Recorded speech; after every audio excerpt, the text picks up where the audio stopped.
Hello everyone. So today we're going to talk about one of the very important topic, translation. Of course, it is a very long process. So today I'm just going to give a brief introduction of the translation. Of course, I know this is known by almost everyone of the science background, right?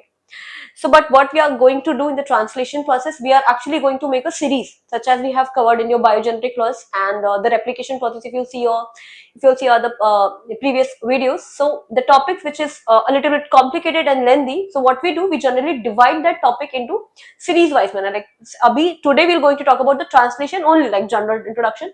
As in the before that one, that is also not in the series, but we have talked about the genetic codons. Remember?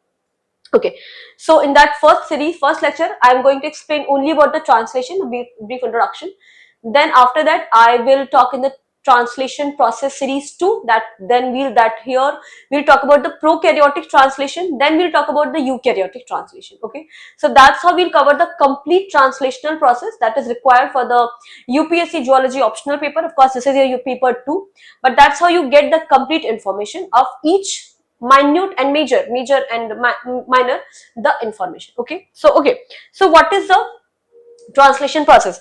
But before that, we just need to understand, because translation is not the random process, right? So before that, I'm just going to talk about the central dogma. Okay, so what is the central dogma? So central dogma, as you can see here in the slide. So when we talk about the central dogma, first of all, relate with the translation. Translation is a simple thing, is a formation of the protein. But protein is forming from where? The protein is forming from that mRNA, the codons which are in that mRNA, right? A messenger RNA that is carrying particular codon, and that particular codon, as we have covered in the genetic codon chapter, are specific for that specific amino acids, right?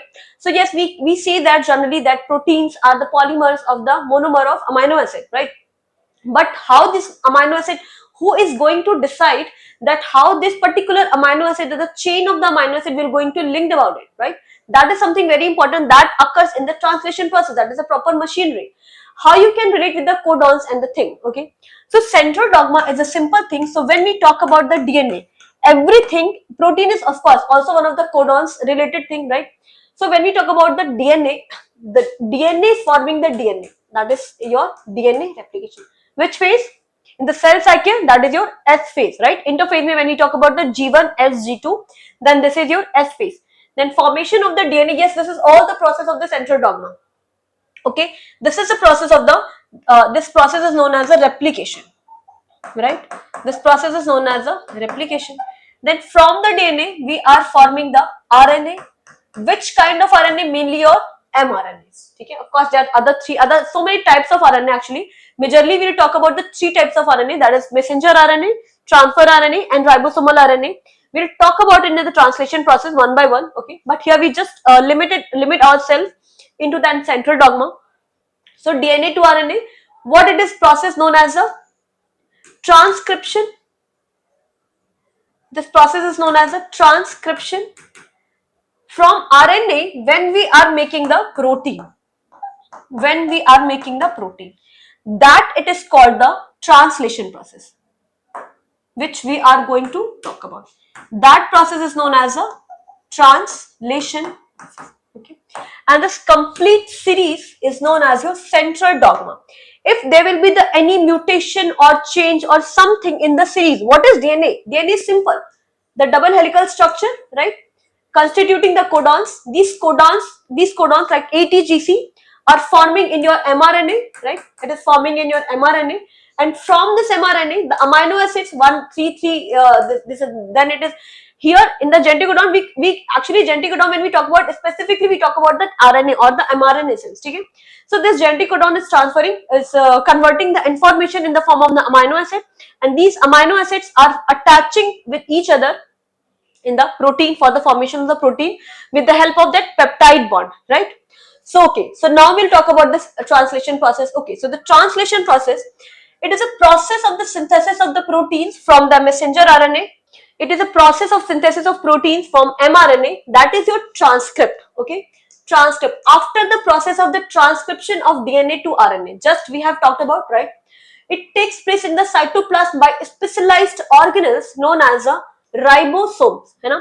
So here we have mentioned the different definitions of the translation. Of course, this question has been in the next class. I will also add the PYQs related with your central dogma or the translation process. We are just going to talk about. Okay. So there are no endoplasmic reticulum in the prokaryotes. Okay. So here also talk about the location of the process. So when we talk about that replication, transcription, and translation, so in the eukaryotic cell, okay. So in the eukaryotic cell, there is a master organ. What it is? This is your nucleus, right? In the nucleus, there is a genetic codons, like genetic material, that is your DNA, present in the form of the chromatin fiber. Remember?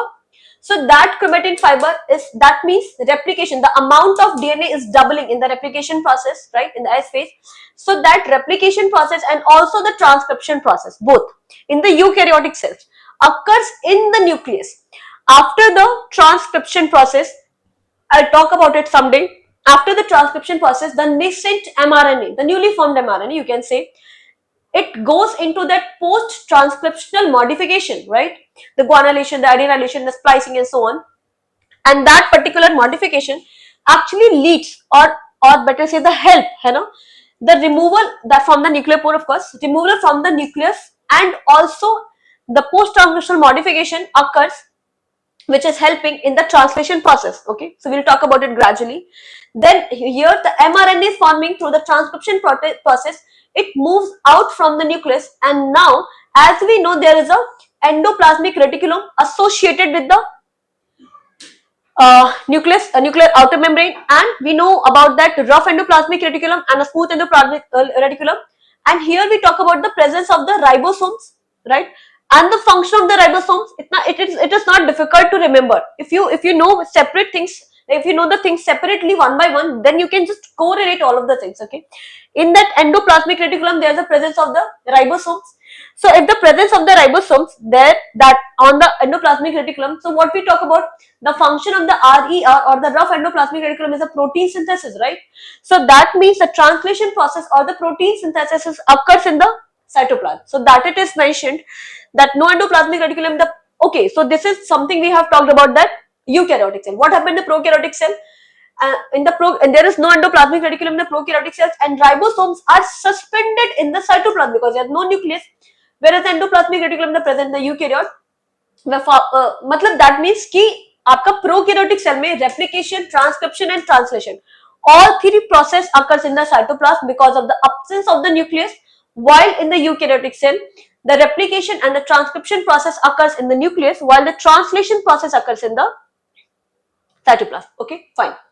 Next thing is about that the code on the mRNA are translated into amino acid sequence, which leads to the synthesis of protein. Okay, that is your translation. Requires a variety of cellular components such as proteins, RNAs, different small molecules. ठीक है, एक आपकी context हो गया translation का ये. What is the second context of the translation? The translation is a process of synthesizing. Just a minute, guys. The translation is a process of synthesizing proteins in a chain of amino acids known as the polypeptides. It takes place in the ribosomes found in the cytosol or those attached with the RER, the endoplasmic reticulum. The function of the ribosomes are to read the sequence. Okay, so when we talk about that proper processing, we talk about the small subunit, large subunit, then EPA site, then tRNA association, so many things. It is just general definition. Okay. Sequence of the codons in mRNA and tRNA molecules, of course the transfer RNA, which consists the anticodons and associated amino acids that transfer or transport or bring the amino acid to the ribosomes in the correct sequence. However, other molecules are also involved in the process of the translation, such as the various enzymatic factors. Okay, fine. This process mainly talks about how the information present in the sequence of bases, that is triplet codons, that mRNA is translated to the sequence amino acid in the proteins. Okay, so today whatever we have talked about up till here, whatever the question of the translation will come, you should have the prepared material or the context or the matter for the introduction. It should not be like that in that examination for that such a simple question you are thinking for like what can be the translation process. Just prepare, even not within a minute. Of course if you are giving that 5 to 6 minutes for the 10 marker question, because you have to attempt the so many questions, so some very basic question you have to prepare already for the introduction, the conclusion part, right? So this is a basic thing. Whatever portion you want to write in the concise way, just write in the introduction and go on for the body part. Take how less as much as less time which you can take for the introduction and the conclusion, but with a good content. Okay. Now of course the translation process is mainly the three: initiation, elongation, and the termination. Okay. Then of course we have talked about the central dogma. Okay, so that is we have something talked about the replication DNA protein, and this is something like that. The transcription replication. Here we also talk about that RNA interference. Of course, we are not going to talk about that here. The translation process is added by two major factors. The one is translator. This is a molecule that conducts the translation, and the second one is substrate. This is where the mRNA is translated into new protein, that is a translator desk. Okay, this is something, it is important, that one is translator and second one is substrate. The translation process is guided by the machinery composed of ribosome and the tRNA. Mainly, of course, that is a minimum necessary materials. So here today we have just talked about the basic thing, of course, of the transcription.